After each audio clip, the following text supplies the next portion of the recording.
Laserburn by Brian Ansell. Welcome to the Stumble Through. We've been investigating this 1980s rule set for a couple of videos now. It's time to get some figures on the table and roll some dice. Because this is a first-time playthrough, I've taken the liberty to save some time by setting up the terrain and already deploying the figures. I did dice off, and we've got the Unkriegers over here on the right. The forces of the Space Pope are on the left. And as you can see, we've got kind of some rough ground. We got a road running through the center of the table, which allows for some fairly long firing arcs. Now, the scale here is tiny. We are engaged in a knife fight in a phone booth. The game uses 1 centimeter equals 1 meter. And to give you an idea of the kind of table that I think Brian Ansell assumes that you are going to game on, jetpacks, which we don't have a range of 75 centimeters. That is, well, let's see. According to my ruler here, 30 centimeters is 12, so 60 is 2. So we're looking at about 2.5 feet for those jump packs. If you have a skill, you can bump that up by another 10%, so 30 inches goes to 33 inches. So really big on the jump packs. But we're not talking about those today. What we are talking about is how does the system work? And just real quickly, every model has an initiative score. And on your initiative score, that model gets to move and then fire. If the model moves into the firing arc of another model, then that model can basically fire at you on Overwatch. Once a model is fired, their turn is done, which means if you have the higher initiative, you have the option of moving and firing both on the same turn. If you have a lower initiative, you have to choose. Do I want to take the shot at the target of opportunity, or do I want to hold my actions so I can then move and shoot? And that may trigger another enemy to fire at you, which keeps them pinned down. On closer reading of the rules, the way this works, you go in order of initiative. You don't have to move and shoot when your turn comes up. We could, if we wanted to, place a little marker. Lieutenant Cadia has initiative. Then we go to the next guy and the next guy. And at any time, he can take his move and his shooting action. It's not clear how powerful that interrupt is. We'll talk more about that later. What this does is it gives you the opportunity to essentially go on Overwatch and shoot without penalty. So now if we flip over to the forces of the Space Pope, then, and both of these figures wanted to fire at a figure that appears before them, let's assume they're both facing the right direction. This guy will be firing at half skill. This guy will be firing at, and my reading of the rules is, figure out what his chance to hit is, factor in all the modifiers, and then cut it in half. But because our lieutenant has the initiative, he could just go ahead and fire. Okay? That's not what we're going to do, though. Our lieutenant is going to run, and that means he's going to be able to move up to 20 centimeters. He's going to come to here where he's in cover. There's no line of sight, so that's going to be his activation. He has moved, and he is done. Then we go to the next highest initiative. It's going to be the Archbishop. He is carrying the big gun. He is going to move to this position right here and take up position. No one's going to fire right now on the opposite side of the board. We're going to wait for turn number 2. In fact, I'm going to go ahead and just this turn, to get used to moving and initiative, I'm just going to go ahead and move everybody else. And the order is going to be interesting. I think I forgot to mention, the Unkriegers over here, they have, let's bop over and take a look. They are wearing light armor, which gives them a -2 to all of their initiatives. In other words, the next one to go is going to be the Pistol Bishop with an initiative of 14, and then I think all of these guys, no, just the gunner here, that's this guy with the big gun. He will move up and take position here. Everyone has now moved. We'll just say that there was a strange fog that suddenly lifted. So no shooting on the first turn, just kind of moving guys around. Interestingly, the rules are silent as to what happens when you're moving through rough ground. This is rough ground. It does provide some cover. It costs a 2/3 of a move to leap over this hedge if that's what you want to do. So for the forces of the Space Pope, our melee boy is up here, and our leader is down here in the center. Over here on the side of the Unkriegers, we've got our rocket launcher here. He's ready to dump some smoke clouds in the way, and then you can see a couple more. This is our... Oh, I didn't move this guy yet. Where's he going to go? I guess he's a backup reserve. We'll leave him there and see what happens to him. Our leader is over here. He is the furthest forward, right at the corner. No, our leader is taking cover behind the bush right now. So that's the end of turn number 1. Turning our attention to turn number 2, he gets to go again. This is, as I said, a very 80s game. Look at this quick reference sheet. It's double-sided. This is not a simple hour or two Osprey-style skirmish game. It's going to take a while to get through this because you're going to have to take your time. I think this is an ideal game if you've got a rainy afternoon and you've got 3 or 4 buds gathered around a table and you can just kind of take your time and just sort through all of the variables. I think you could have a really good time with this. Maybe not the best YouTube fodder, but we're not here for clicks. All right, so what I'm going to do moving forward is I'm just going to declare actions. Since the leader has the initiative, he's going to fire across the table at this figure here. He is using, now here's the basics. He is firing a bolt rifle, and he's got 15 rounds. He's going to fire it semi-auto.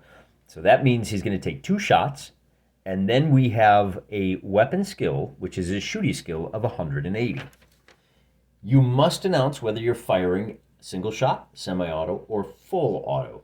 As I said, I'm firing 2 shots. You can stop firing whenever you want. You roll for your first hit, but you don't roll for damage. It says here, he may cease at any time. And the modifier for semi-automatic is -6 to both of those shots. That takes our first shot down to a total score of 200 because we are 30 centimeters away. I'll show you that in a moment. And we're firing a bolt rifle. We're at -2 per centimeters of distance.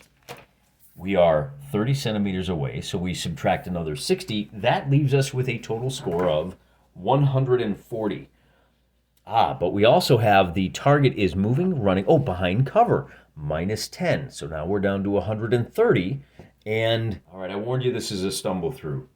Firing 180, he has not moved. We reduce he's got a 180% chance to hit. -60 for the range, -10 for the cover. He has a 110% chance of hitting. He's going to hit with both. He's got a 110% chance.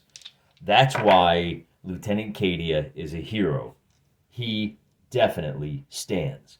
All right, so we have 2 hits, and now we have to figure out what happens with those. And the first thing we do is roll for that second shot, because if your dice come up doubles, which we did, see, 44, that means it's a miss. You always have a 10% chance of missing every time. Isn't that crazy? Anyway, so we've only hit 1 time. That may be enough, though. We also need to figure out what the hit location is. And as you can see, we've got head, right arm, left arm, upper body, right leg, lower leg. So we'll roll for that. And with a result of a 10, wait, is that a 10 or 100? That's 100. He is going to be hit in the left leg.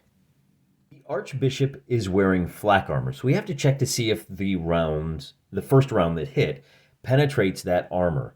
And as you can see, for flak armor, there's a basic chance of 60% chance that the round will hit. We also have to cross-reference that with the gyro rifle, which is another name for the bolt rifle. And because we're at extreme range, right? Remember we said we're beyond 20 centimeters. That's going to be at a -10. You also have to compare it against wait a minute. So there's 15 shots, and then against armor, we're at +15 when you're firing at someone wearing flak armor. So altogether, we're at a +5% chance, giving us a total percent chance of penetration of 65%. So we roll the dice, and with a 74, did not get penetration. The armor actually helped us out this time, but we're not done yet. There's something else we need to check. After a failed penetration, we roll for a D6. And with the result, and we compare that based on the kind of weapon. Our gyro bolt is firing at flak or mesh armor. With a result of a 6, the leader is going to be knocked out. To reflect that, we're going to knock him over. On every turn that his turn comes up, we're going to roll a D6. And on a 6, he will stand back up. But because he was KO'd, pretty sure that means he's going to suffer some deleterious effects for the rest of the game. Because he is laid out, the forces of the Space Pope are leaderless, and that means, among other things, they'll be at an additional -5 to their firing rolls. The next highest initiative is this bishop right here. Rather than holding his action and moving later, he's going to try to get into a better position to shoot. He's going to move up here, and I actually have added the rule that if you're in rough going, you move at half speed. Although it's not in the rules as written, we can feel comfortable adding that because it adds interest to the game. That means he has to move about 4 inches. That costs 8. And then he's going to get up to here. And right when he gets to about here, this guy, who has not acted, is going to open fire. Before he can do so, he has to make it's called a reaction throw. On a 5 or a 6, he can take the shot at the bishop. This is his firing action, the double tap. If he rolls a 1 through 4, he can't fire at the bishop who appeared out of the rough going. But he can fire at any other figure in his arc of fire, so he will fire at this guy on a roll of 1 through 4. So he didn't get it. The archbishop moves up to here and got away with one that time. But we do still have to resolve this guy's firing at this, and this is a Swiss guard with a pistol. As a regular trooper, that trooper has a firing skill of 110. His target is 16 millimeters away, putting him at the medium range band for damage purposes. I already measured that, just so you know. The basic trooper is firing a bolt rifle. He has a skill of 110 with that weapon. Just as with the leader, we're at -2 per centimeter, so we're at -32. But we're also at -10 because of the cover. Total of -42. The total chance of hitting is going to be 68 or less. 84, that's a miss with the first. And with his second one, a 21, we get a hit. We didn't need to worry about duck back on the archbishop because he was knocked out. It's the same thing. In this case, with the flak armor, our Swiss guardman he's got a 50% chance of whatever happens falling back behind cover and losing the rest of his turn. So less than 50, 63, he does not duck back. That means we can look at, we were going to do this anyway, to be honest with you. We're going to look at the damage modifiers. Again, with the bolt rifle, we don't have any modifier to the penetration for range, but because we're targeting a guy with flak armor, we are still at +15. So that 50% that we started with, we're at 60%, +15, we're at 75% chance of having a penetrating hit. So we roll the dice, and with a 23, we have done so. So now, because we have a penetrating hit, we have to figure out what the effect of the hit is, and that is where this die D10 comes in. We are firing let's see, which one is this? Slug throwers, heavy lasers, gyro bolts. There you go. So we're going to roll on this chart right here. First, we're going to find out where the hit happened. And with a 0.8, is that on this table? Yep, here we go. It's a headshot. Boom, headshot. I did mark off ammo, by the way. So now we are going to be rolling on, head. And here, just to give you an idea, on a 1 through 5, that figure is dead. The best we can hope for is a serious wound. But he doesn't duck back. So yeah, with a 0, we got it. He is seriously wounded. To remind myself of that, we are going to put and that's like I said, that's the best we could hope for. I'm going to go ahead and put a seriously wounded down right here. And I suspect that I will make a note here in fact, let me do that right now. I'll make a note on my character sheet that the Swiss guard with the machine, is that the machine pistol? No, he just has a slug gun. He has a serious wound. And his turn is not over. He didn't duck back. He just took it. He took one off the dome and said, Bro, I don't even care. The next up is, so we did the bishop, we did that guy. Now we get to do the big boy. The guy with the flare gun is going to drop one. Initiative 13. Here's our boy with the missile launcher. He's firing at the Archbishop with the assault gun. Just a slug thrower. It is 37 millimeters away, and that gunner has a total skill of 150. Check this out. Grenade launchers are at -5 per centimeter away. That means we're at a total subtraction of -185. He starts at -35. It becomes -45 because this guy is so far away. Now, why am I taking this shot when I'm at -45 to hit? Or I'm sorry, not because of far away, because he is behind cover. Now, why am I taking that shot?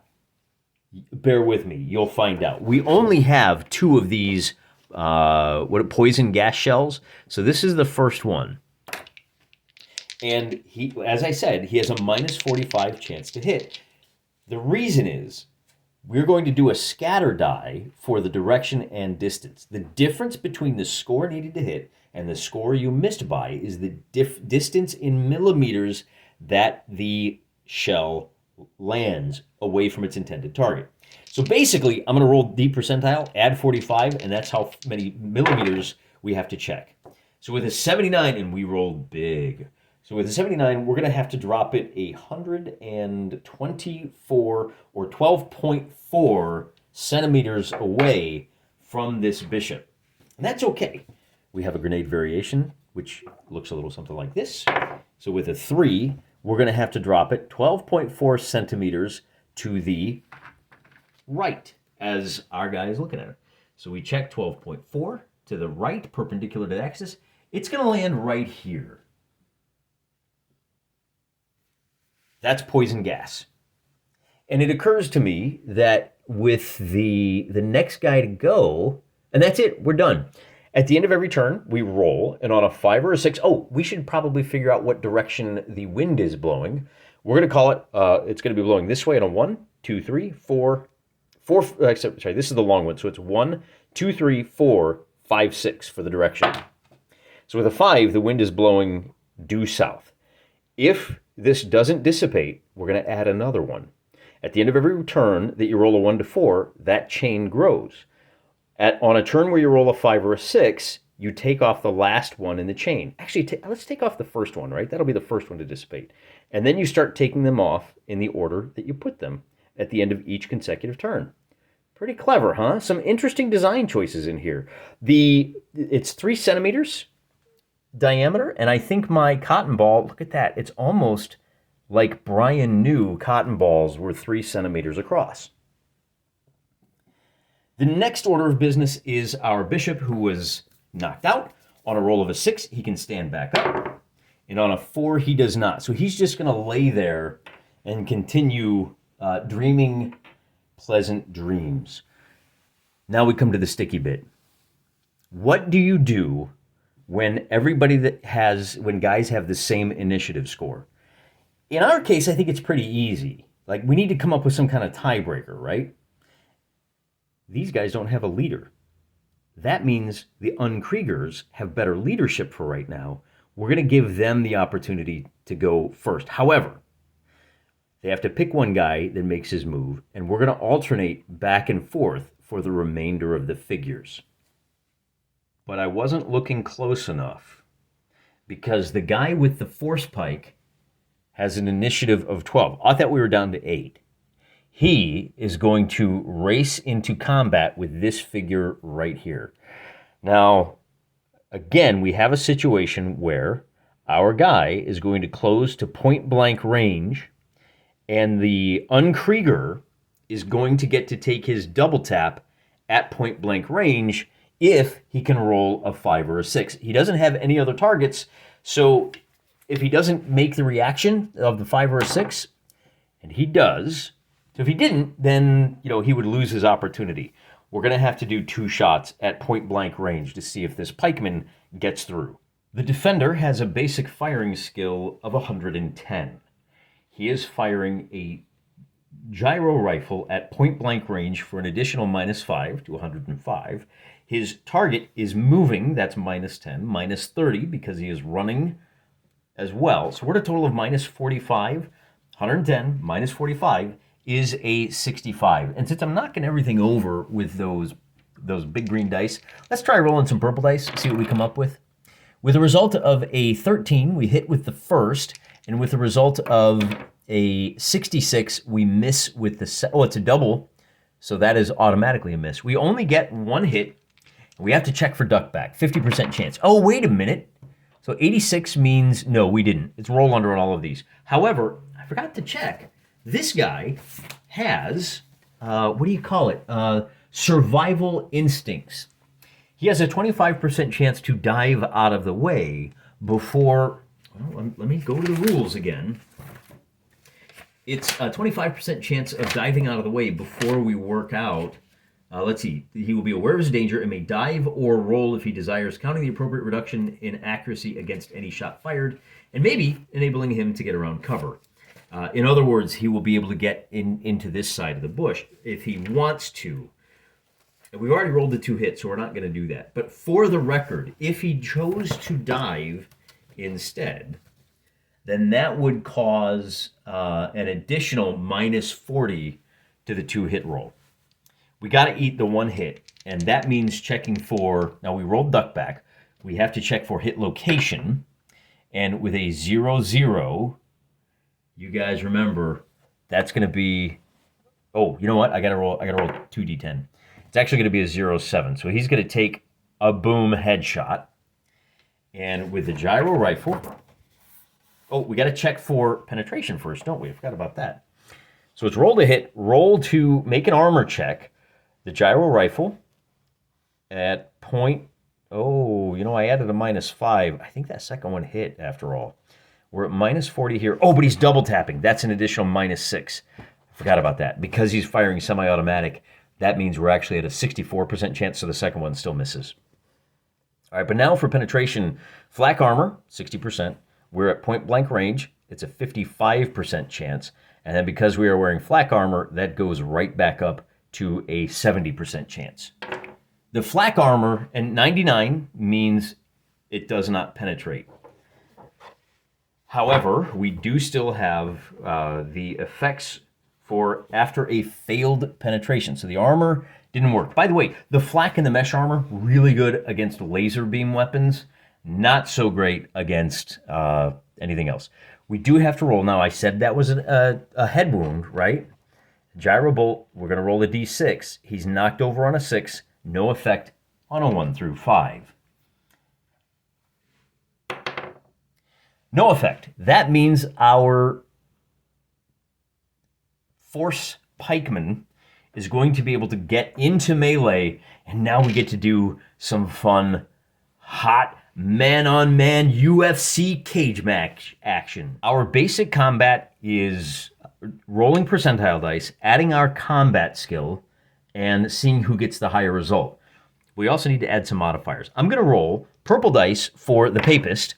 He gets an 86. Green dice for the Unkrieger, and he gets a 55. Doubles don't make any difference here. So the total score, he's got a skill of 48 versus 55 for the Unkrieger. So we have a score of 110. The 110 goes up to, because he's oh, does he have a pistol? What is he firing at? Shoulder arm? Handgun, shoulder arm, or heavy weapon? I think we call that a shoulder arm. That means the total score is 140, but we have to add 1.5 because he is in full light armor. Oh, but he attempted to fire, so then we have to cut that in half. That means the 110 goes to 140, times 1.5 is 210. Cut that in half, we're down to 105 for the Unkrieger. The guy with the force pike, what do we got here? We've got, oh, he's using a sword. We add 100, so he is now at 231. And he, let's see, there's each opponent, no. He is running into combat, so that's an additional 20. So he's up to a total of plus 120, and he's going to be at a total score of 251, winning by 146. The difference doesn't matter. What does matter is determining whether or not you scored a hit. You won the combat. You have your combat skill chance of scoring a damaging hit. That means if we roll 48 or less, our pikeman is going to hit. We're not going to check duckback on this, but we will find out where the injury was sustained with a result of a 7. Oh, I forgot that's percentile dice. With a result of an 87, that's going to be the left leg. We do have to check for penetration, but check this out. With a force blade, you come across here against a guy in light armor, you're at plus 40. Remember, our defensive for light armor is at 40%. We're at plus 40. It doubles our chances. 80 or less, we get a 73, so just under the wire, and that means we will deliver a wounding hit. And that means checking on this same wound chart. Because we did a hit to the limb, we're going to roll here. On a 1, he's dead. On a 2 through 6, it's a serious wound. See force blades there? And it's a light wound on a 7 or better. With a 2, that means we're going to deliver a serious wound. I marked that he's wounded with a chip, and then I identified the kind of wound he received on our battle roster down here. I just put a little note on it. And for the record, that means that anytime he attempts to fire in the future, he's going to be at minus 40 for each of his serious wounds. Not only that, but if we do continue this fight, he's going to be at a minus 60 in melee. Checking to see if the Archbishop recovers from his KO on a 6. We roll a 5. I can't remember if I checked that already or not. Doesn't matter. Now we're finally on to the initiative 8, which means we have to determine which of the Unkriegers goes first. The last guy remaining on the side of the Bishop Blaster, that's this guy over here with the assault rifle, he'll go second. So let's just do a quick shootout. This guy's firing here, and then this guy is going to fire there. The Unkrieger is firing at, and I'm just going to do this, nice and easy. We are still at 30 centimeters of separation. We're still at long range. The Unkrieger has a firing skill of 110. That's reduced to 80, and because we are at 30, we're at minus 60 for the bolt rifle altogether. So that's minus 60, minus 10 for the cover. We're at a total of minus 70. He has a 40% chance to hit. Let's make it a 34%. We're going to roll twice. 34, we miss with a 73, and with the second shot, we get an 80, so he misses with both of those. I have to mark off 2 rounds from that guy, and then I'm going to return fire with this. Now, this is a little bit different because that bishop is firing with an assault rifle, which is a slug thrower. Bishop Blaster here has a slug thrower. He has an assault rifle that is also minus 2 per meter. So his skill of 100 drops down to 40 because he's firing at this guy. 5 shots, full auto. Also, he's at minus 10 for the cover. And because he's firing at full auto, he is at an additional minus 10 for each of these shots. He can count off, so we're going to roll each time. So he's down to a total chance to hit of 20, but he's got 5 chances. So he hits with the first one with an 04. He misses with the second with a 37. With the third, 79 is a miss, so he's 1 for 3. 21, oh, just a bit outside. And with the last one, he gets a 65. So he only lands 1 hit, and he does have 20 shots. So he's going to have to stop and reload. 1, 2, 3, 4, 5 after 4 rounds of that action. But he did manage to score the 1 hit. And we have to go back to our tables. First of all, duck back. Are we going to have that? On a 38, he does not. He would lose the rest of his turn, which means it might have been better to fire at one of the other guys in line of sight. And there's a couple of them down here. He might have been better off firing at... Oh, he probably should have fired at the guy with the big gun, huh? That would have been smart. But if you fire at somebody that hasn't taken an action yet and you force a duck back, that means they can't act. That's suppressing fire. That's kind of baked into the rules. Now, what an elegant game. As clunky as all of these charts are, There's some really sophisticated decision-making processes going on in here, aren't there? So we do need to check. So we didn't duck back. We do need to check for armor penetration. And we have a new one now because we're using an assault rifle at extreme range. We're at minus 15. So remember, light armor, there's only a 40% chance that it turns into, at extreme range, that's going to turn into a 25% chance of penetration. But with light armor, it's an additional minus 5. Oh, light armor is very effective against these slug throwers. So our 40 goes down to a 20% chance to penetrate. With a 38, the round does not penetrate. That doesn't mean that nothing happens. We have to roll the d6 to find out what happens after a failed penetration. And if you're firing slugs against light armor, a 6 means he is knocked over. Kablow. Not a duck back, not a full lose your turn, but it is on the next turn, you're going to have to stand up. And that is going to cost you, is it 2/3 of a move? Taking an item from a body, let's see. Where is kneeling, lying from standing? Kneeling from lying, let's see. To go standing, boy, I think it costs 2/3 of a move. It looks like it costs 1/3 of a move to go from lying to kneeling, and then another 1/3 of a move to go from kneeling to standing. But we may just go ahead and put him in kneeling position. That does count as a movement on the next turn, so that will be a penalty to his accuracy, if nothing else. We still have somewhat of a suppressive fire. Now, with that said, we have a couple of more guys that have to go. Have all of our... No, we've got a Swiss Guard with a machine pistol who goes last. Here's where the fun happens. I've got 2 guys left to move. This guy is going to fire, suppressing fire at the only other Space Pope, servant of the Space Pope that's available. It's a long-distance shot, not likely to hit because he is at a total of 60, we'll call it minus 80. I mean, he's 40 centimeters away. He only has a 2-hit of 110. He's not moving. This guy's in cover. So between the minus 80, he's only going to have a 20% chance. Let's see. He starts at 110. He's at minus 80 for the range, minus 10. So he's only at a 20% chance to hit. If we go double tap, let's just fire 1.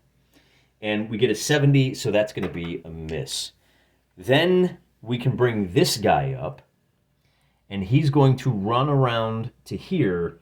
And I think we're safe to do that. If we hug this, then he can take a shot if he makes his...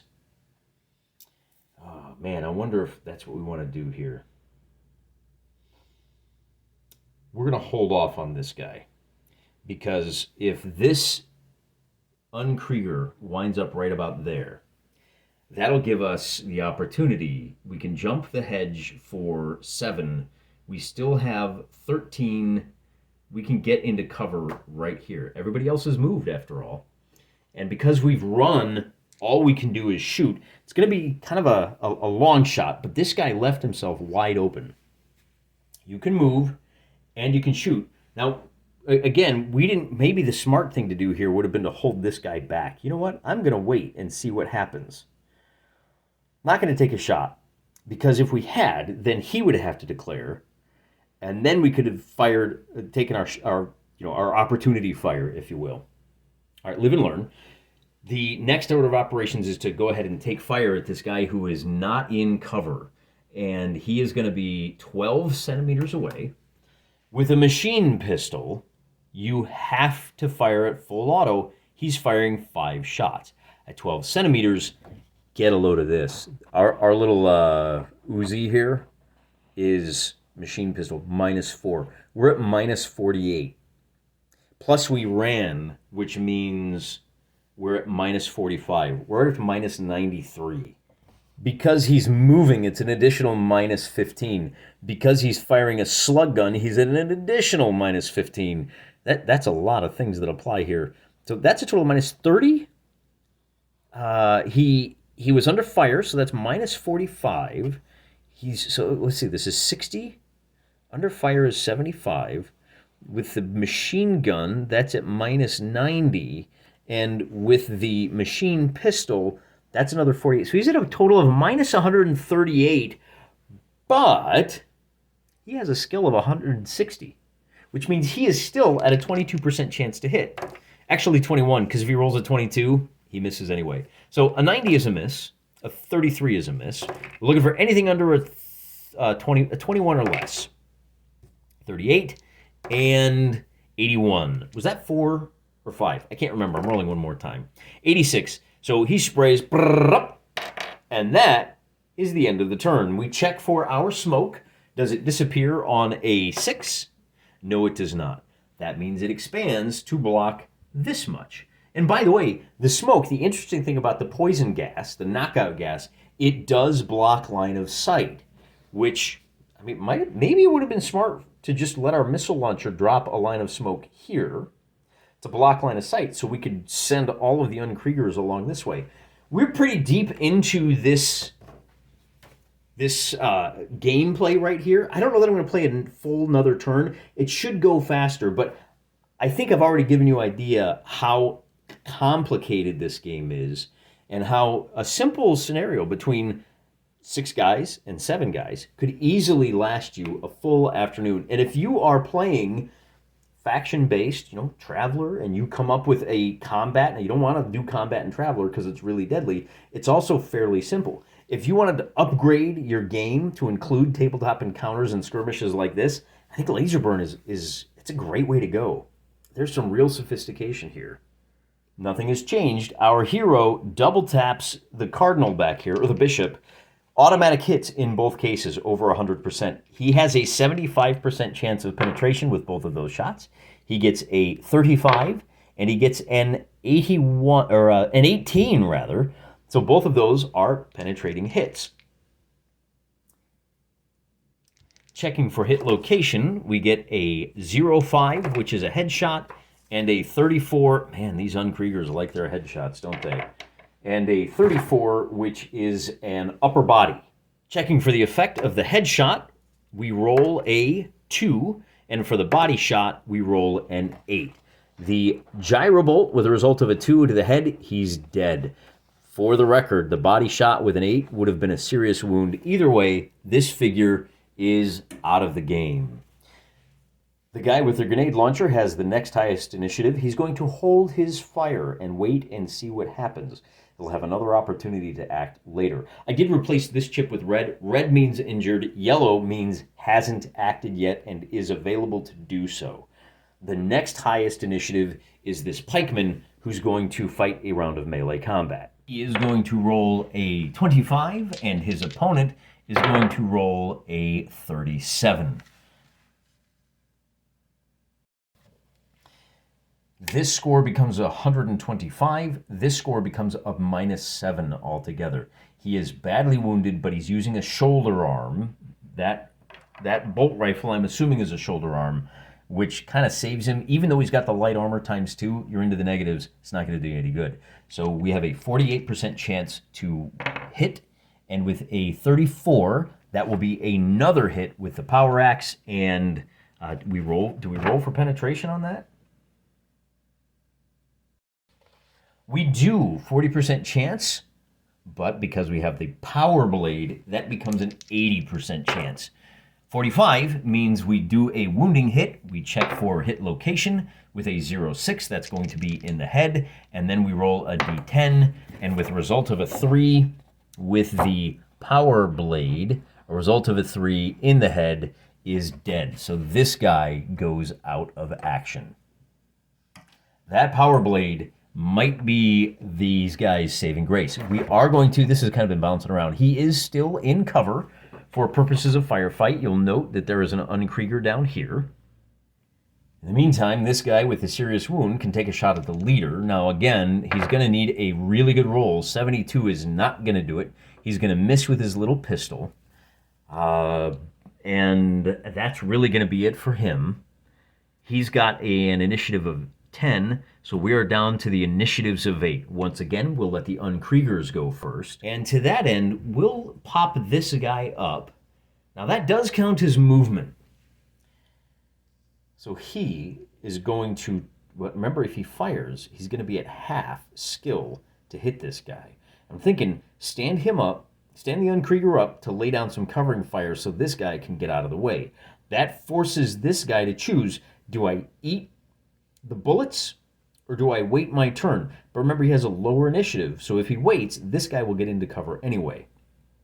He says, all right, I'm going to try to shoot at this guy. In fact, come to think of it, this was probably a mistake, because the Space Pope's man says, well, I'm going to try to fire at that guy, which forces a roll. He is only able to do that on a 5 or a 6, and with a 2, he failed, so he didn't.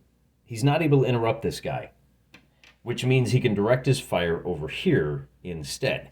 And now we have an interesting question. I think as he's standing up, this guy says, oh, you know what? I have an opportunity to fire, but I'm not quick enough for here, so I can fire here. Or do we do this shooting first and then do this shooting? That really matters. I'm going to stick with the normal order of operations. Check to see if you make the reaction, and if you don't, you fire at someone else. So this guy is going to fire 5 times at the man in the open. Altogether, he is at minus 63. He hasn't moved. Has he been shot at this turn? Do we count him as under fire? Oh, you know what? His leader is gone, so he's at minus 5 for that. He is firing a slug gun for minus 15, total of minus 20. He is firing, let's see, what else do we got? He's not wounded. His target hasn't moved, hasn't run, nothing like that. But we are at 12 centimeters still from minus 48. So altogether, we're at a total of minus 68. He's got a firing ability of 160. He's at a 92% chance to hit now. That's the difference between firing with initiative and without. Except because he is firing on 92. I ran down the whole list. Cut that in half because it's not his initiative yet. That means we're only at a 46% chance, which is still better than we had last time. 46% chance, we got 5 of those. 24, so that's 1 out of 69 is a miss. We got 100, which is a miss. We get another 100, which is a miss. And for the last one, we get a 32. So 2 hits altogether. And those are going to be... Let's look at the machine pistol since we haven't seen it yet. The machine pistol down here at medium range at just 12 centimeters is at minus 20. Remember, flak armor is a 40% chance. And then because it's light armor, it's an additional minus 10. So we only have a 10% chance to penetrate with both of these. 67 and 30 means no penetration, but we do get to roll 2 dice to find out what happens on a failed penetrating hit. And what do we do here? This is with slugs in light armor. On a 1 through 5, it's no effect. We knock them over if either of these are a 6. We don't. So all of that lead flying in the air had no effect whatsoever. We are still operating on the 8s. This guy can complete his firing action, and he's going to fire semi-auto here. He rolls a 66, and he rolls a 94. Starts at a shooting skill of 110, total of minus 42, which means he does 1 hit. And it's going to be pretty rough because these bolt rifles are pretty gnarly. At medium range, no effect there. We're at plus 15 because we've got flak armor on. 75% chance of doing some blamage. On an 81, no effect. So we have to see what happens when we have... Well, first, we do need to check to see if we duck back. There's a 50% chance with a result of a 19. He's going to lose his turn. We'll just remember that. But there is still a chance that there's an effect. Even though the round didn't penetrate the flak armor, we roll a d6. And with mesh armor being hit by a gyrobolt means we're still knocked out on a 5 or a 6.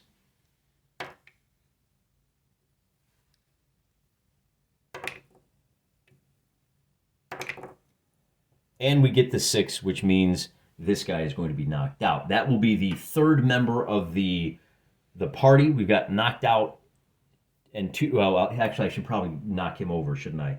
So he's knocked out, and on his turn, he could recover. But because we have 2 of our combatants knocked out and 1 dead, we're going to call it a victory for the Unkriegers. We've seen how the gameplay works. This video's gone on long enough. There are a lot more fun little rules in here for things like jetpacks we talked about. There are some proto-vehicle rules. Rules for drugs, as we talked about. Different skills like sniper skills. I think somebody else over here had a lightning reflexes that he would have been able to duck out of the way. You can get a fast draw skill. So when you're shooting at somebody and you don't, that just it suddenly appears in your area, instead of only firing on that figure on a 5 or a 6, you get a +2 to the roll. You're firing at him on a 3 or better. So area cover works really well for those guys. There's a lot more to this, and it's a really fun read. I really suggest you guys, it's only $10. If you like reading wargame rules, if you think there might be any inspiration in here, pick up a copy from Alternative Armies today. In the meantime, guys, remember, I'm praying for you.